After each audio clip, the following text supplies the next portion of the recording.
millions of dollars in tax savings through a federal program called the Fresh Start Initiative to aid delinquent taxpayers. This initiative was established for anyone facing financial hardship and unable to pay their back taxes. Qualifying and enrolling in this program will stop all collections, settle your delinquent tax problem, and even reduce what you owe by thousands of dollars. Call the hotline at People's Tax Relief to see if you qualify and get this free information by dialing 800-375-8936. If you have unfiled tax returns or cannot afford to pay your personal or business back taxes, you can now get the help you need. One simple phone call can resolve your tax problem and save you thousands of dollars. To see if you qualify and to get this important free information, call 800-375-8936, 800-375-8936, 800-375-8936. This is Paul Feinbaum.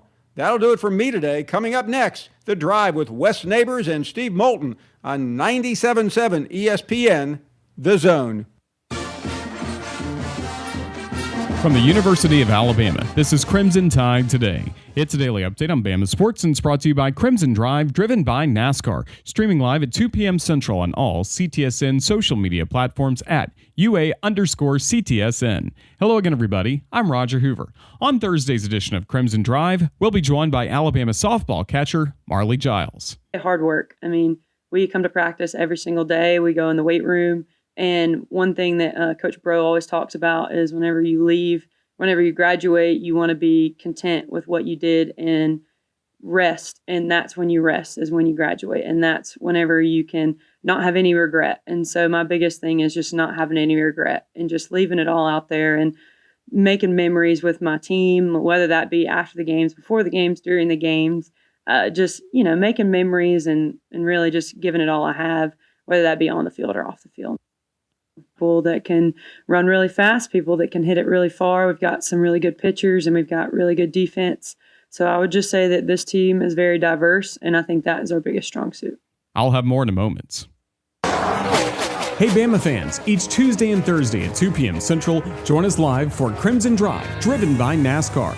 This live streaming talk show features the latest on Alabama athletics with exclusive conversations with Tide student athletes, coaches, and media members giving their perspective on the Crimson Tide. You can watch on YouTube, Facebook, and X, with all conversations archived as well on the Alabama Insider podcast. Roll Tide with Crimson Drive, driven by NASCAR. Join us tonight for Alabama baseball at Tennessee. First pitch in Knoxville is scheduled for 6 p.m. Central, with our coverage on the network starting at 5:45 p.m.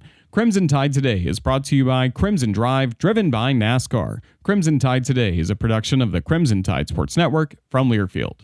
McCurry Motors is your car and van rental headquarters. You can rent the vehicle you need today. Family in town, sporting event, church function, no matter what your need, McCurry Motors has you covered with a wide selection of cars and vans available for rent. They have 12-passenger Mercedes Sprinter vans, 12-passenger Ford Transit vans, 15-passenger Ford Transit vans, and 15-passenger Chevrolet Express vans. They have 2 locations, Highway 72 in Athens or Max Luther Drive in Huntsville. Hi, this is Wes Neighbors. I'm here with Sam Fleming with Fleming Roofing and Restoration. Sam, tell the folks about Fleming Roofing and Restoration.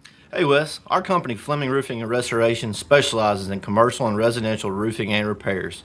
I'm a 5th-generation Huntsvillian, and our family's been doing construction business in Huntsville area since 1965. Sam, what kind of roofs does Fleming Roofing and Restoration do? Our guys are skilled enough. We can come out and address any kind of leaks or issues you might have on your commercial, on your metal roofing, on your shingles. We can do anything, and we can offer you a solution to repair it or we can replace it. Well, you guys also do insurance restoration. Our staff has 10-plus years of experience as insurance adjusters, and we really do know the inside and out of the claims process at Fleming Roofing and Restoration. Check out Fleming Roofing and Restoration online at FlemingHSV.com, or you can call or text them at 256-651-9440. Hey, Wes, we show up. Your home of the SEC Baseball Tournament. 97.7 ESPN The Zone.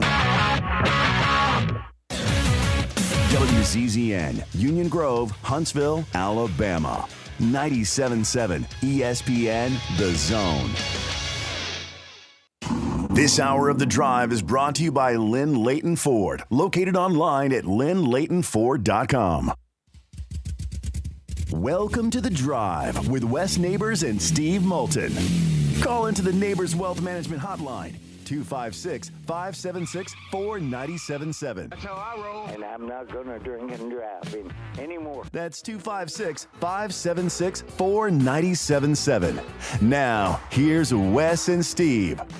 An abbreviated edition of The Drive here. 45-minute endeavor here live from Full Moon Barbecue.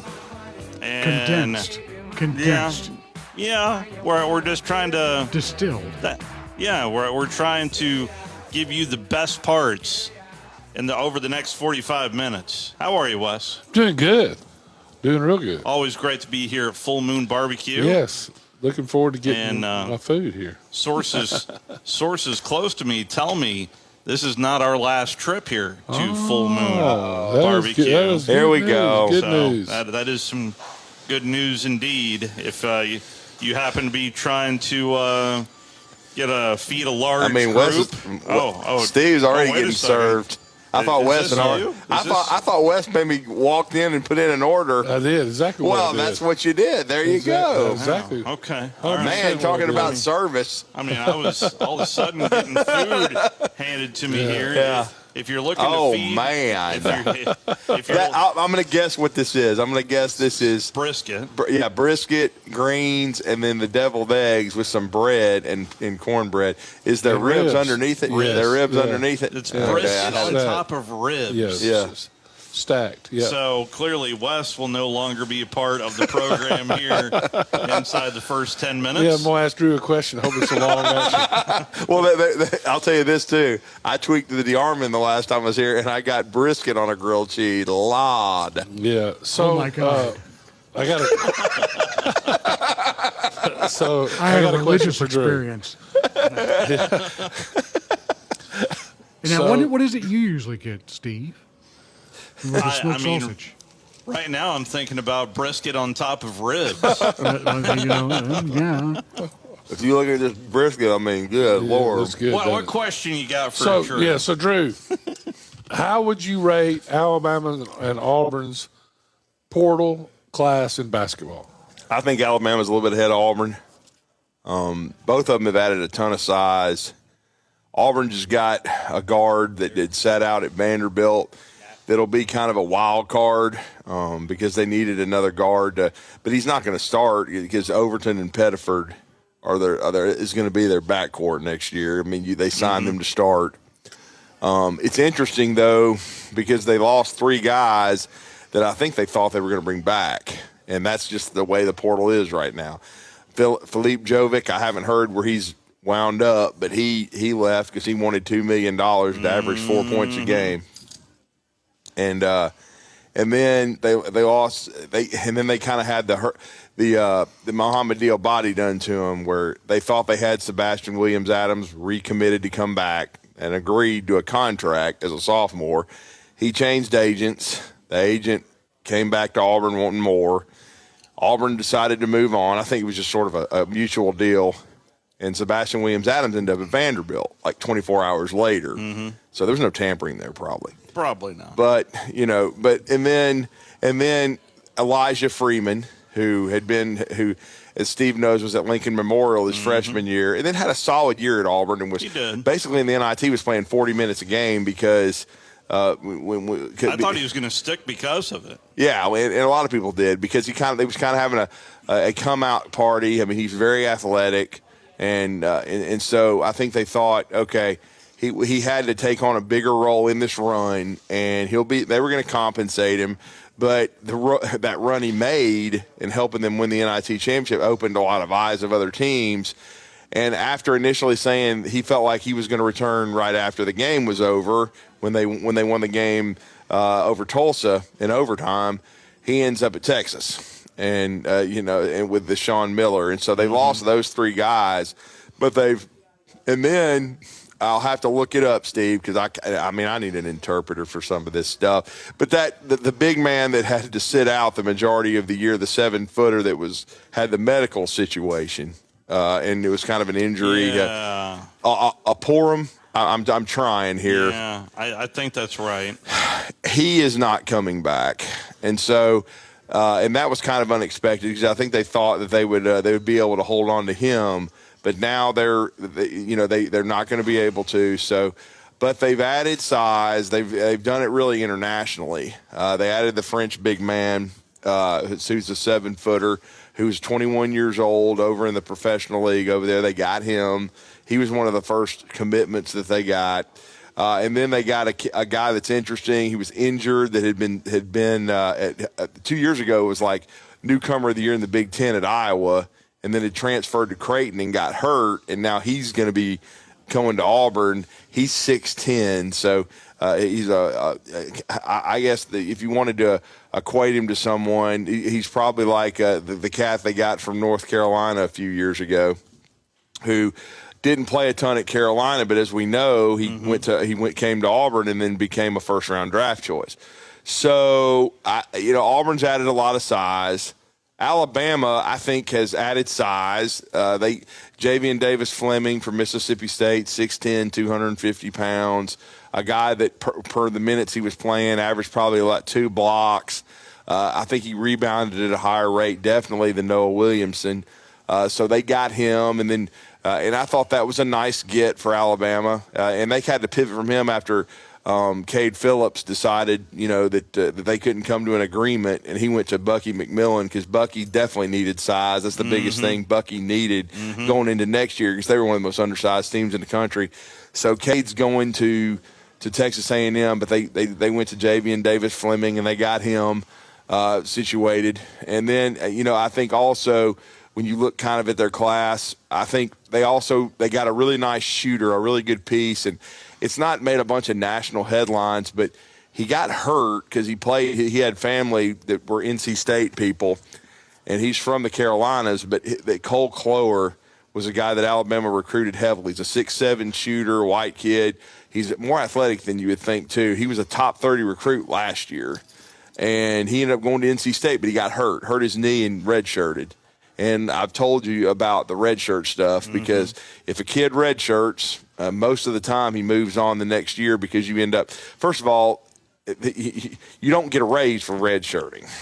So it's probably either same salary or take a pay cut, or they recruit over you and then they decide to let you go.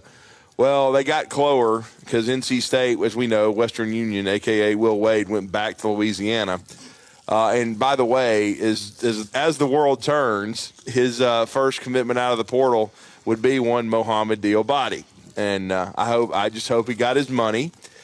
And he's going to continue his tour of the SEC. It's sad that he would play for a person of that ilk.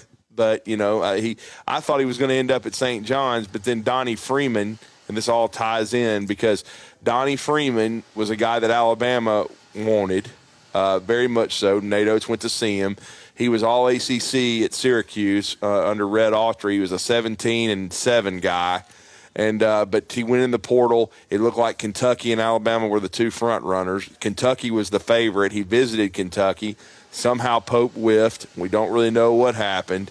He was supposed to visit Alabama Tuesday, but there's Rick Pitino lurking, and he got it done. He ended up signing with St. John's. And so, and Rick, I don't know, and Tennessee got involved too, but Rick has obviously been able to get a commitment from several folks at St. John's where they have outstanding NIL. So he got Donnie Freeman. Freeman wanted to play for him because Rick still has a lot of panache. He may be 73 years old, but, he's still Rick Pitino. So he gets Donnie Freeman. Still has that magic. And so, and then I'm tying it back into Alabama. Then Alabama pivoted and got Drew Fielder from Boise State. That's right. He's a Boise native. He went back home. He played 2 years for Ed Cooley at Georgetown, and then went to Boise. Had a really good year statistically. I think he was second team All Big West, Mountain West, whatever the hell the conference is named now. But anyway, he's about a 6'11" guy that shoots 40% from three. He reminds me a little bit of Grant Nelson. Not quite as athletic as Grant, but if you wanted to compare someone, everybody wants to compare people. Size-wise. Yeah, and 6'11". Yeah. And so they ended up, once they weren't going to get Donnie Freeman, that's kind of how they pivoted. They decided to go to get Drew Fielder. And so Alabama's, definitely addressed the size. And, of course, the first commitment they got was Brandon Garrison from Kentucky. And that was sort of completely under the radar. I don't think Oates wanted people to know that he was looking at Brandon Garrison so others wouldn't jump in there. But Brandon, I thought he finished the year playing with more energy and effort at Kentucky. I thought he was really good defensively. He did show flashes offensively. He's a guy that was a McDonald's All-American, went to Oklahoma State, then spent 2 years at Kentucky. So he's still a lot of potential, but he is long. He's about 6'9", 6'10", has over a 7-foot wingspan. So you can kind of tell what Nate Oates and the guys were looking at. They were looking for length certain and size. Body type, yeah. And then good friend Lenny Acuff had already told us, we talked to him a couple times during Samford's year, about, this kid coming out of Furman, who's a really Wilkins, and I whiffed on it. At first I thought it was Dominique's son. Yeah. But it's the Wilkins that was at Furman. And Alabama, I thought that was going to be their final piece, but how all this circles, Kentucky missed on some people, and so they ended up cutting Alabama off and getting Wilkins committed from Furman. And he's going to team with Zoom Diallo, from the point guard from Washington, who's coming over. So, but again, I think Alabama probably slightly ahead of Auburn right now.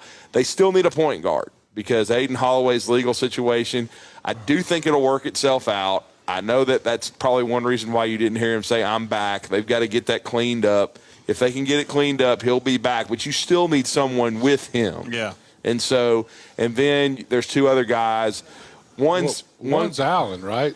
Amari Allen. They're going to have to follow his draft process. That feels like Phylon 2.0 to me. I would hope so. I mean, because he can also handle the ball. I would think they're going to keep an extremely open communication with him, let him explore, and his mock is so far all in the lower part of the first round. Just like Phylon. Yeah, so he would benefit from coming back because Phylon's going to be a top 10 pick after having another good year. And so they could bring him back as well. He and Aiden Holloway could be two guys you build around, and then maybe you can find another guard that can play. And so I think that's kind of where they're at right now as far as that goes. I've heard that the kid, from Central Arkansas, Cameron Hunter, he could be someone that Alabama's interested in, but he has to get a 6th year, I think. He's trying to get another year of eligibility to move on. He could be somebody they would be interested in to be another guard that could come in for them and make some plays and be a combo.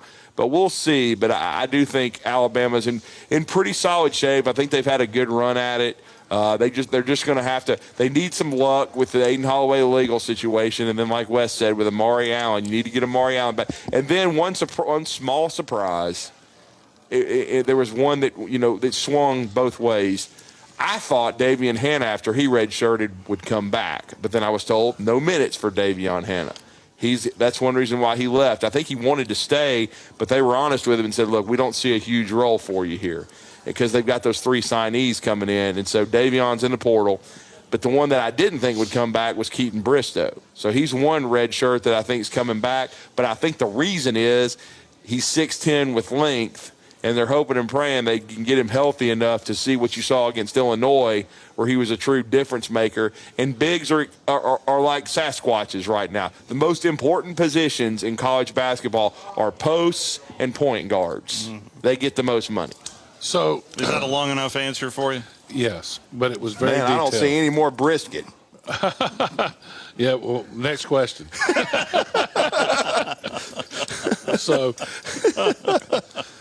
So I read where Tennessee was considered to have the best portal of anybody. Yeah, we talked to Vince Ferrara this morning. Rick, he lost nearly every big on his front line. Yeah. I mean, Estrada to Michigan. Estrella went to Michigan for all of Dan's money.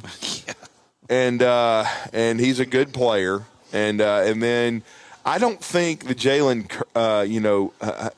Carey's thing or whatever that, I don't think that situation where they lost him, I believe that's Vernon Carey's son. Really? Yeah, from the Miami Hurricane. Okay, yeah. I think with him, he'd already been at Vanderbilt and at Tennessee. I don't think he got into good enough shape for Barnes. I think they kind of were butting heads about that with Jalen Carey, and so he went into the portal, and he's going to Missouri. So I don't think that was one where I think that was kind of a mutual thing in the end. And then he let that Bozeman go in, who the guard their two guard. He went in too, but they got Terrence Green from VCU, who's a really, really good player. Was one of probably the top 10 to 15 in the portal. They got, I believe, from UIC, they got a 7-foot shot blocker who's a really good player. And again, all these names, I've been reading so many names, but they and then what they've done and what Vince's basic message to us was they've been very aggressive in getting guys that can score. I think they felt like this year's team came up a little short because they were just, and some of Rick's teams have been that way. They're so defensive oriented that they have not been able to, to score enough to get over that hump and get to the Final Four. He even said, I guess because there's been no announcement, that Nate Ament is not off the table. Mm-hmm. And if Nate Ament comes back, then get ready. That may be a preseason number 3, number 2. No, he said 1. I know he said I'm that. just going to say what he said. I'm saying what he said. I know. I want to jinx the hell out of him. That's what he said. I would say preseason top 5. Yeah. So he said numero uno. I tell you what, we've only got 45 minutes in the show, and I've got some stuff on tape that already College Game Day is live from Pittsburgh, Pennsylvania, because, oh, by the way, the draft is going on here tonight. There is also some news regarding the NCAA, as Charlie Baker did put some stuff out about what he wants to add here moving forward to the NCAA. Marcus Freeman spoke to the boys on the desk there in Pittsburgh about not making the college football playoffs, and we'll hear from Nick Saban as well, as we are live here from Full Moon Barbecue. Let's take a timeout, and we'll be right back. You're listening to The Drive with Wes Neighbors and Steve Moulton on 97.7 ESPN The Zone. Hey, I'm Bobby White, and we're making room for new shipments during our spring clean out at Lynn Layton Ford in Decatur. With your good credit, save thousands with 3.9% financing for up to 84 months on new 25 F-150s with STX 4x4s starting at under $44,000. New 25 Explorers start at under $36,000, or choose 2.9% for up to 84 months. Get 5.9% financing for up to 84 months on new 25 Broncos, or choose $2,750 customer cash plus 2-year 24,000-mile complimentary maintenance. And while they last, new 25 Bronco Sports come with your choice of $2,500 customer cash or 5.9% financing for up to 84 months. And there's never any hidden markups or dock fees. Don't miss your chance to save big with spring clean-out pricing on all new 25s. We hope to see you real soon at Lynn Layton Ford, right in the heart of Ford country, just a mile south of the Beltline in Decatur, or online anytime at lynnlaytonford.com.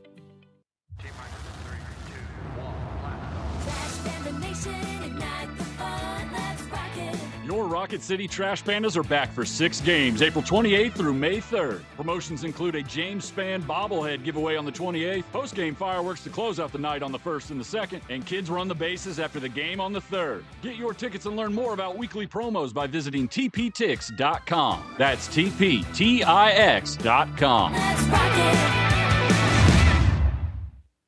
Since 1983, Berkshire Hathaway Rise Real Estate's Ann Adams has been your local go-to real estate expert in the area.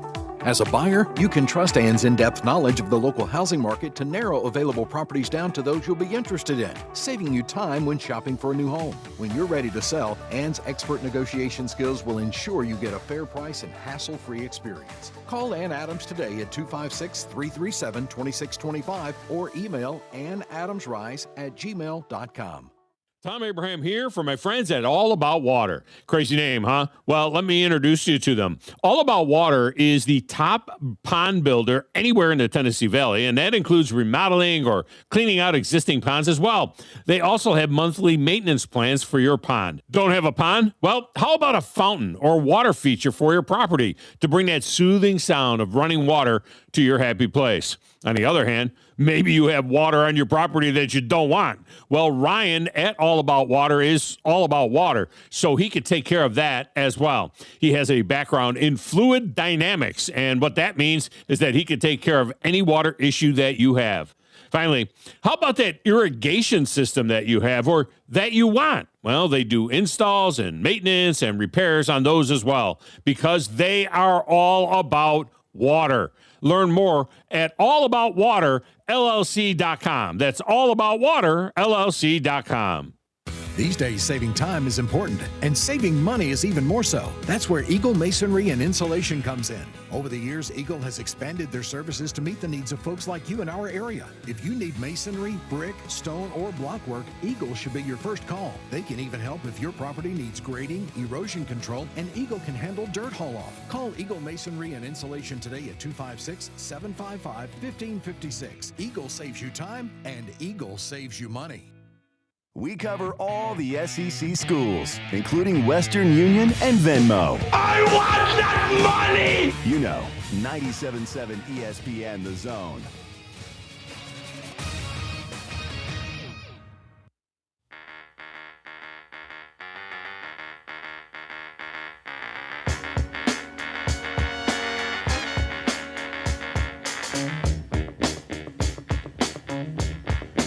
Most definitely in the right place at the right time here at Full Moon Barbecue. You can treat yourself to some Full Moon as well. Head over to our website, 977ESPN.com. Click on the Big Zone deals, and away you go. Enjoy some Full Moon Barbecue. First time I've seen brisket stacked on top of ribs. I don't see anything now. Seems to work. It won't be the last time. Seems to work. I see bones. Lots of bones. Yes. Some stories to get to. This from Charlie Baker. The NCAA president is pushing to add a legal tampering window, allowing coach and player contact before the transfer portal opens, similar to an NFL style, not just in football. He is talking across the board and is also, much like what John Cohen told us earlier in the week, that college athletics will look very different very soon. Charlie Baker's words, not my words, that college athletics will look very different very soon. So take that for what it's worth. It's already looked different for a couple of years, Chuck. That's all I can say. I mean, and there's been tampering going on for a while. Like, I'm sure nobody tampered with Sebastian Williams-Adams when he agreed to come back. Same way with, what I was told was it happened twice last year with Mohamed Diabate. He agreed twice to come back to Alabama, but the agent kept coming back for more money. And then he ended up at Kentucky and was a loser.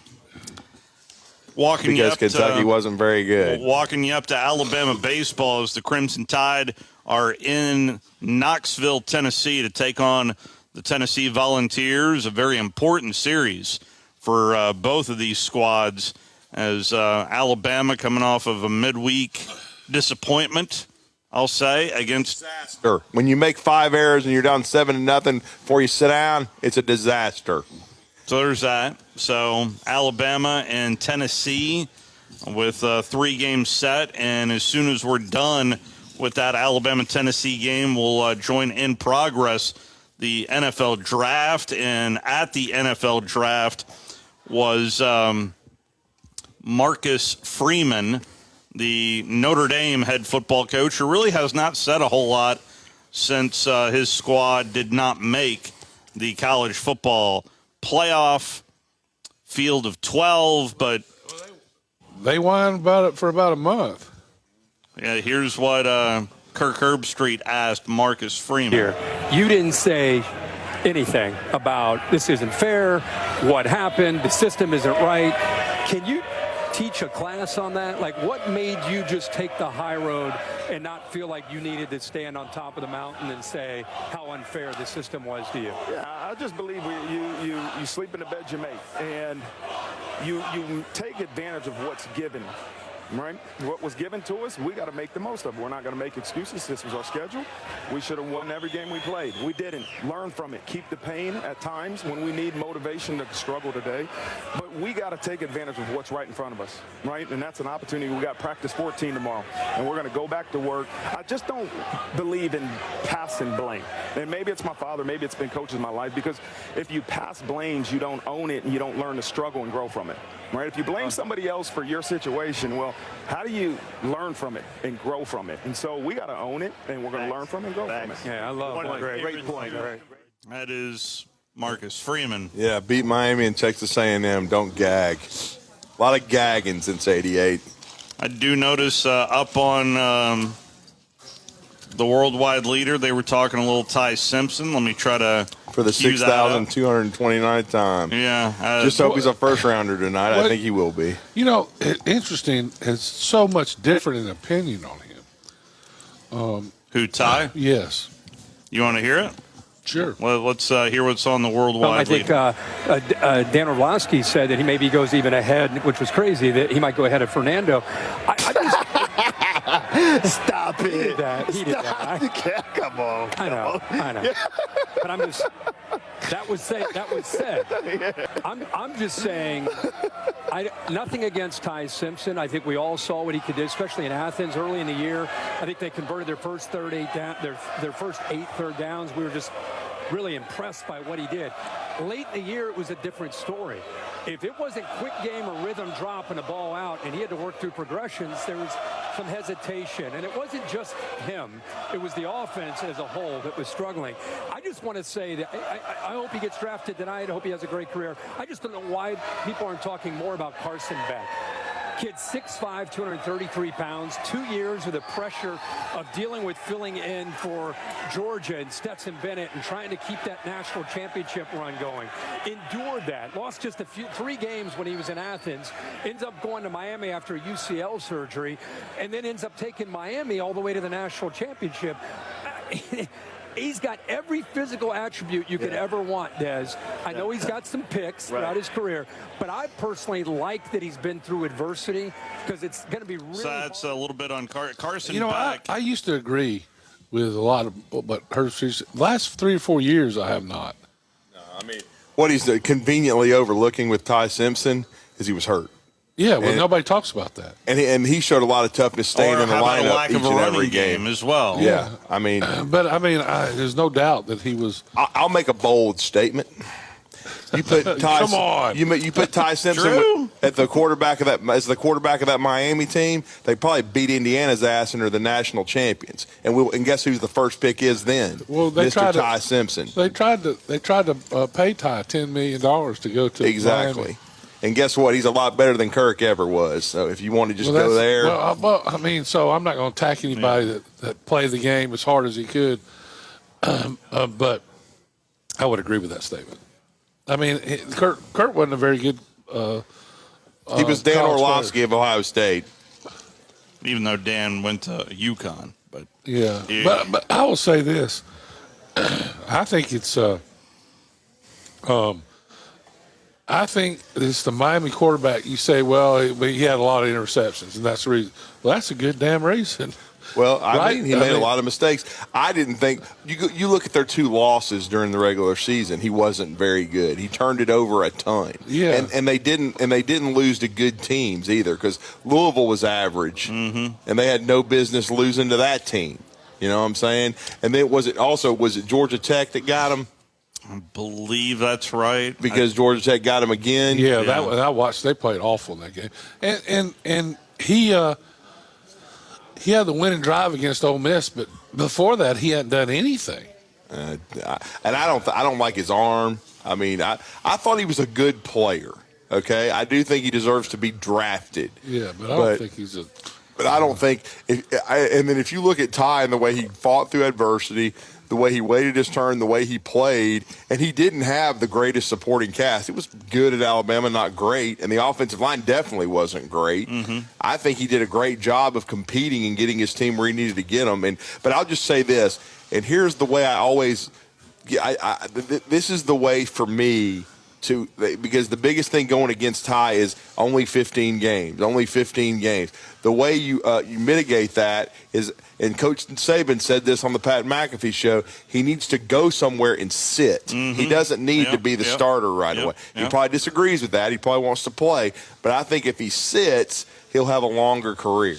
That's why everybody was saying that Los Angeles was going to take him in the second round. So if he's there. Here's exactly what Coach Saban said on the McAfee program yesterday. Well, I think Ty Simpson is a guy that didn't play as much in college as a lot of these quarterbacks as they develop. So he's only played, 15 games or whatever.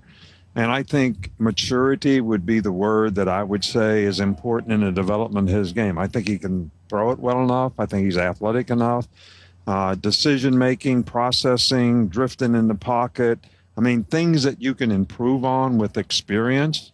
Because maturity is nothing more than making the right decision at the right time, and that comes with experience and repetition. He doesn't have enough of that, but he will get it, and I think be a very good player. But he needs to go someplace where he has a chance to develop and not play right away. That's just my opinion. Well, and I would say that's all of them. I mean, the worst thing that happened to you in the NFL is they play you too early. Get ready, Fernando. And then you go to these bad teams and they draft you and pay. I mean, it's just anyway. And I got to correct something. I'm sorry, Wes, just because I messed up. I'd forgotten because it was the one shining moment for SMU football this year. It wasn't Georgia Tech got them 2 years ago. SMU got them over in Dallas this year. Is who got Miami. It was SMU and Louisville, but Wes's point is still the correct. I watched that SMU game. They played terrible. Yeah. I mean, they were so much better than both two teams. They should have been undefeated. Well, another thing that is getting a lot of reaction that I'd like to get y'all's thoughts on, I'm hearing this specifically in the Feinbaum program, is the money. It has to be true. Yeah, the money being spent by the University of Alabama for both their head men's basketball coach and their football coach, which right now is leading the nation right now. If you combine the salaries of Kalen DeBoer and Nate Oates, it's almost $20 million. Well, I'll tell you this. I'm tired of hearing about Kalen DeBoer this, Kalen DeBoer that, following this, and how that was. Kalen DeBoer has won 124 games as a head coach. Who's more than more in the SEC head coaching? Not Kirby. Sark sure as hell didn't live up to expectations either. I mean, you know what I'm saying? I don't. It doesn't bother me. They also Alabama last year made the most money of any of the other SEC school as well. Mm-hmm. For the record, Kirby's won 117 games. Well, exactly. Just for the record. Yeah, he's behind them. And here's another thing, too, I want to say. How many playoff games – they're not complaining about Lane Kiffin's salary at $90 million. How many playoff games has Lane Kiffin won? Yeah. Yeah, so do you see that ending well at LSU? And I hope it's worse than the Trojan Horse documentary on 30 for 30. Yeah, so I don't know. It's going to be interesting to watch, that's for sure. But, I mean, heck, he could – I mean, that could be the title of Lane Kiffin's If he doesn't win the national – it'll be interesting. If he doesn't win the national championship or go to the SEC and they're paying all that money, yeah, I don't get it. Well, so to me, I think that Alabama has the right basketball coach and they have the right football coach. Enough with the football coach. North Carolina tried to hire our basketball coach, and Michigan tried to hire a football coach. That's right. I mean, there you go. I mean, there's no. Actually, number 2 on that list behind Alabama is North Carolina, with Belichick making $10 million and Michael Malone making $8.5 million. We're getting a lot better deal than they are. Well, here's the funny thing too. Billy Donovan was a guy that had a lot of panache there, and he ends up leaving the Bulls and is a free agent. I think he was asked to leave. Well, I think it's probably mutual. I mean, I wouldn't want to coach that organization. I mean, Michael ain't walking through the door. So, you know what I'm saying? But look, it's the truth, though. If North Carolina had waited a little longer and Billy's just like that, you could have probably gotten Billy Donovan. And it would have put you in a little against the wall with a portal, but it's still Billy Donovan. But all I'll say is, and he's turned him down 2 or 3 times, Mark Pope better win because Billy Donovan doesn't have a job. Okay? And who's going to be numero uno on Kentucky's list if Mark Pope loses 2 games in November? And if he doesn't take another NBA job and he's sitting out there. That job? I mean, he may not, but I'm just telling you, Kentucky, they're going to be howling from the rooftops. And because he better, and so far their portal class is not getting high marks. So just let you know, in terms of combined salaries, LSU is spending $17.3 million. That'd be 13 for Lane Kiffin and 4.3 for Western Union. Right. I mean, when Western Union's won a conference championship, Lane's never even done that. But, of course, Lane wasn't calling wiretaps paying kids either. Now, Lane's done some other stuff we won't talk about. Strong offer. Yeah, but here's the thing. I got into some heated text debates last night about when they announced Kalen DeBoer's extension, people complaining. And I told them this. You have to react to the market. And the reason you had to react, if Michigan, if Sharon Moore had not turned into Mike Vrabel and just sabotaged himself, and they had to make a change, and then Penn State, James Franklin, he gets canned in the middle of the season. If that doesn't happen, then I don't think you have to give Kalen DeBoer a raise. But I think it was very real. Wolverine Dan decided today on Tom's show to say that they never really wanted Kalen DeBoer at Michigan, which is the biggest bunch of horse manure that I've ever heard talk. They wanted him, and so did Penn State. So you have to react to the market. You can't, if you're Greg Byrne, you can't just, okay, we're not going to discuss an extension. And he won 11 games. People are acting like Alabama wasn't any good last year. They beat Georgia and Athens, as Wes has already pointed out. The only team to do that the last 5 years, I think. Yeah, and they won 11 ball games and won a playoff game. So if you have 2 other big-time programs with deep pockets like that coming after your coach, you have to do something. Either that or you let him walk. Because in my opinion, he would have. If they hadn't said, we're committed to you, we want you to stay here, bang. That's what you have to do. You have to make it. Greg Byrne has been really good at identifying when coaches are wanted and committing to them and giving and wanting them to and giving them the tools they need so they want to stay. And that's what you had to do with Kalen DeBoer, and then had to do the same thing with Nate Oates. Because look, North Carolina was open. Could they have become interested in Nate Oates? Wes just talked about how the search didn't exactly go as planned. So you have to make Nate Oates understand we're committed to you. We're finishing the $50 million practice facility, but we're going to make you a top 5 paid coach. And Nate Oates is like, great. And I've got NIL commitment, which they have. So he's staying. If you don't, then Nate Oates could have been gone a long time ago. And then Kalen DeBoer could – and then the thing about – we've seen how this works. If you let Kalen DeBoer walk out the door last year, 3/4 of this recruiting class – and they had a really good one last year, but 3/4 of the recruiting class ain't here. And a lot of the players are gone, and you're starting over. Yeah. And you're not just going to go out in the portal. Yeah, exactly. You're not just going to go in the portal and rebuild. Here's the thing, Drew. Nobody ever thought about any of it. I mean, you're saying all this could have, but it wasn't even – these guys wanted to stay. Right. And it was they could have gone and got more money from the other schools, 100%. Stability is not bad, and I think. And sometimes you have to pay for it. It's the number one thing you have to have. Well, and then we don't want to play. Everybody wants us to fire the coach because that's what they want. That's why they talk about it more than anybody else. I hear it more from every other school wanting. I remember after he lost his first game, these Auburn guys would get you. Y'all gonna have to fire him. Y'all have to fire. So we're not gonna fire him. Why are you gonna fire him a guy over one game? Stupid. Well, and that's why if you start this firing thing, who you gonna? It's not like you could hire. There's a Coach Saban out there. Yeah, I would agree. I've said the same thing. Who do you go to? I mean, Coach Bryant and Coach Saban were the two biggest obvious hires ever for Alabama. Mm-hmm. Kalen DeBoer is 124-20, and 8 of those 20 losses have happened the last 2 years. Well, yeah. And Nick Saban was 20-8 in his first 2 years, and I had someone that I really respect say, "Well, you can't." What was Kirby's record the first 2 years? I can tell you that 8-5 and 13-2.